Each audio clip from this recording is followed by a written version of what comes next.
Every Saturday, nagtitrim ako ng grass dito sa labas ng bahay namin. Kaya lang, naisipan ng village maintenance namin na lagyan ng Demolition X para mamatay na yung damo. Tatagal ito ng mga 7 o 8 months.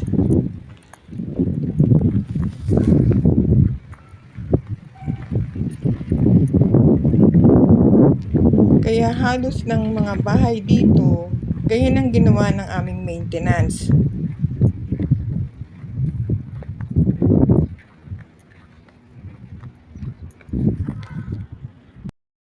Kaya pati yung aming pine tree, natuyo na rin.